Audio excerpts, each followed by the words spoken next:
এই হত্যাকাণ্ড অবশ্যই প্রত্যেকে বিচার করতে হবে। অন্তর্বর্তীকালীন সরকার দাঁড়িয়ে আছে ছাত্র জনতার একটা অভ্যুত্থানের উপর, তাদের রক্তের উপর দাঁড়িয়ে আছে। আওয়ামী লীগ ফ্যাসিস্ট সরকার শাসনে যে ধরনের গুম, খুন, চুরি, দুর্নীতি, লুটপাট, অর্থ পাচার,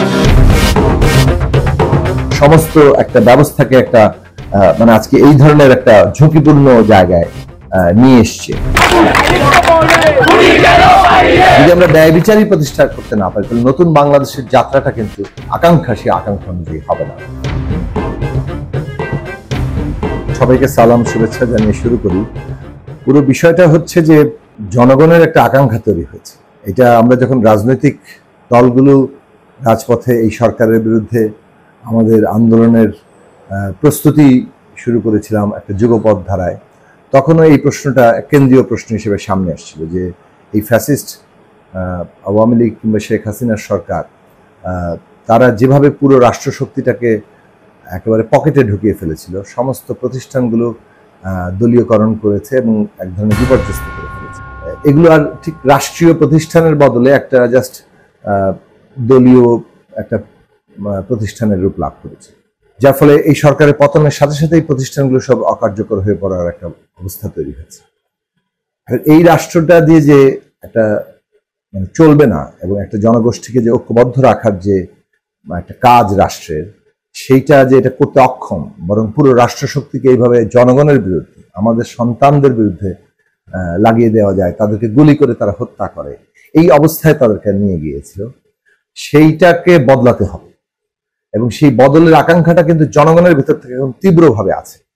এবং যে সংস্কারের কথা বলেন, রাষ্ট্র ব্যবস্থা সংস্কার, রাষ্ট্রটাকে গণতান্ত্রিক রূপান্তরে করার যে প্রশ্ন বলেন, এবং এর জন্য যে নতুন একটা রাজনৈতিক বন্দোবস্তের কথা, কথাগুলো কিন্তু আমরা বিশেষভাবে গত 5 বছর ধরে ব্যাপকভাবে বলে এসেছি এবং এটা কি রাজনৈতিক লক্ষ্য হিসেবে সামনে নিয়েছে। এটা এখন ছাত্রদের মধ্যে প্রতিধ্বনিত হচ্ছে, সমাজের মধ্যে সব জায়গা থেকে আওয়াজটা উঠেছে এবং এই যে একটা গণ অভ্যুত্থানের মধ্য দিয়ে সরকার পতন ঘটেছে, একটা বিপ্লবী সম্ভাবনা সৃষ্টি হয়েছে। তাতে এই রূপান্তরে যাওয়াটাই এখন গণমানুষের লক্ষ্য।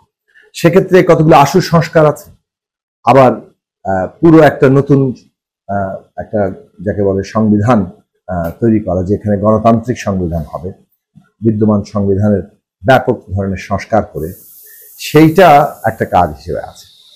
আমরা বলেছি যে প্রতিষ্ঠানগুলোকে দ্রুত পুনর্গঠন করতে হবে, যেভাবে ফ্যাসিস্ট সরকার দলীয়করণ করেছে সেটার বদলে যতটা সম্ভব এখানে পুনর্গঠন করা দরকার। অনেকগুলো আইন বাতিল করার প্রশ্ন আছে এবং এই সবের মধ্য দিয়ে একটা গণতান্ত্রিক নির্বাচনের পরিবেশ সৃষ্টি করার বিষয় আছে এবং এইগুলোর মধ্য দিয়ে যাতে আগামী নির্বাচনটা একটা গণতান্ত্রিক সংবিধান প্রতিষ্ঠা করা যায় আগামী সংসদে, সেই ধরনের একটি বাস্তবতা সৃষ্টি করা। রাজনৈতিক দল, শ্রেণী পেশার মানুষ, শিক্ষার্থী সকলের মধ্যে একটা যাকে বলে কনসেনসাস তৈরি করা, এইটা খুব জরুরি কাজ। কাজগুলো আমাদের কতগুলো সুনির্দিষ্ট প্রস্তাব আছে, যে প্রস্তাবগুলোর ভিত্তিতে আমরা আলোচনার জন্য বলেছি এবং বিস্তারিতভাবে আলোচনা করার জন্য সেপ্টেম্বর মাসে অন্তর্বর্তী সরকারের পক্ষ থেকে আমাদের বলা হয়েছে যে তারা বৈঠক আয়োজন করবেন। এই বৈঠকগুলোর আলাপ আলোচনার মধ্য দিয়ে আমি মনে করি যে একটা ধারণা বেরিয়ে আসবে যে আমাদের কাজগুলো কি, এটা করতে কি ধরনের সময় প্রয়োজন আছে এবং এর মধ্য থেকেই হয়তো একটা দিক নির্দেশনা বেরিয়ে আসবে। আমরা মনে করি যে সকলের সাথে আলাপ আলোচনা করে এই দিক নির্দেশনাটা, এই যে সময় এবং কাজ, এই বিষয়ে একটা ধারণা স্পষ্টভাবে মানুষের সামনে আসা দরকার এবং সেই উদ্যোগটা নিশ্চয়ই অন্তর্বর্তী সরকার গ্রহণ করবে। আমাদের যে কাজগুলো আছে, সংস্কারের যে পথটা প্রশস্ত করা, এবং এটা নির্বাচন কিন্তু এই সংস্কার প্রক্রিয়ারও একটা অংশ। কারণ নির্বাচন এবং যে সংসদ গঠিত হবে সেটা কিন্তু একটা গণতান্ত্রিক সংবিধান তৈরি করবে। এই যে একটা কাজ, এই কাজটার মধ্য দিয়ে কিন্তু পুরো প্রক্রিয়াটা সম্পন্ন হবে। ফলে এই জায়গাটা সকল স্টেক হোল্ডারের সাথে আলাপ আলোচনার মধ্যে দিয়ে দ্রুতই একটা দিক নির্দেশনা ঠিক করা দরকার।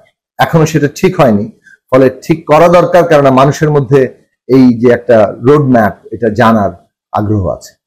প্রথম বিষয় হচ্ছে দেশের শান্তি শৃঙ্খলা স্থিতিশীলতা আনা, তার জন্য প্রতিষ্ঠান পুনর্গঠন এবং জানমালের নিরাপত্তা নিশ্চিত করা, এগুলো একটা জরুরি কাজ এবং আমরা বলেছি, এবং ষড়যন্ত্র মোকাবেলা করা।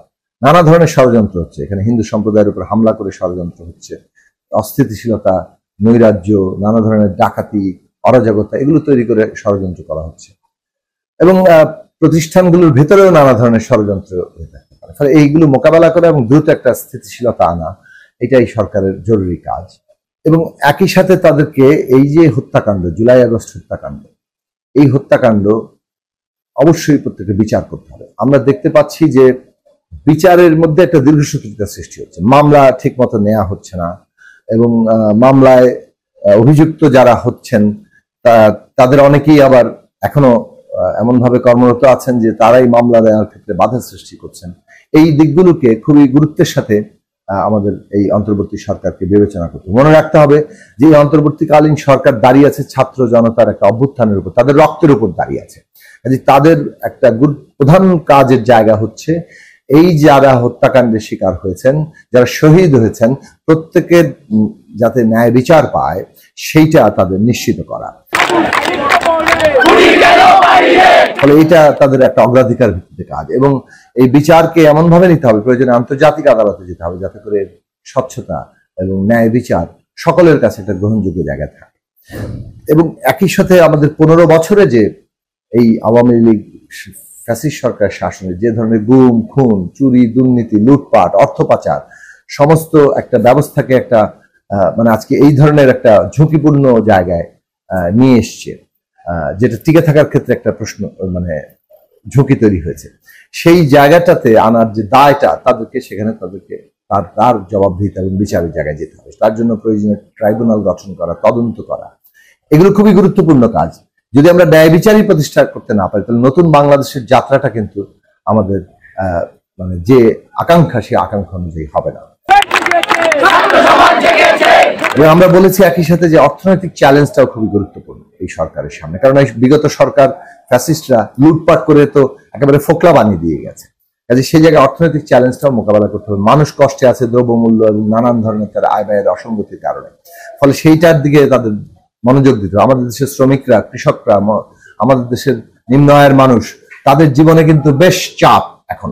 তো সুতরাং একই সাথে তাদের মানে এই সরকারকে সেই বিষয়গুলোর দিকে মনোযোগ দেওয়া দরকার। এই তাদের আশু কাজের জায়গা। এই আশু কাজ করতে করতেই রাজনৈতিক প্রক্রিয়াটা তাদেরকে শুরু করতে হবে এবং একটা রোডম্যাপ তৈরি করতে হবে যাতে করে জনগণকে তারা আশ্বস্ত করতে পারেন। জনগণ তো এই রোডম্যাপ প্রতিদিনই জানতে চাইছে, ফলে সেই জায়গাটাও তৈরি হওয়া দরকার। প্রথম কথা হচ্ছে যে এই সরকার একটা গণ অভ্যুত্থানের ফসল, এবং আমরা বলেছিলাম যে ছাত্রদের মতামতকে প্রাধান্য দিয়ে একটা সরকার গঠন করা হোক, এবং সেটা একটা আছে এখানে। তো সেইটাকে তো আমরা সকলেই বলছি যে আমরা এই জনগণের আকাঙ্ক্ষা বাস্তবায়ন করা আপনাদের দায়িত্ব, আপনারা সেই কাজটা করুন। আমরা আশা করি তারা তাদের সেই দায়িত্বটা পালন করবেন এবং বাংলাদেশে যাতে একটা গণতান্ত্রিক রূপান্তর ঘটে সেই পথটা তারা প্রশস্ত করবেন, এবং সেই ক্ষেত্রে নিঃসন্দেহে জনগণ তাদের কর্মকাণ্ডের মূল্যায়ন করবেন এবং সেই সময়ও তারা পাবেন। কিন্তু জনগণের আকাঙ্ক্ষার প্রতি মনোযোগ দেওয়ার জন্য আমরা তাদেরকে বারবার বলবো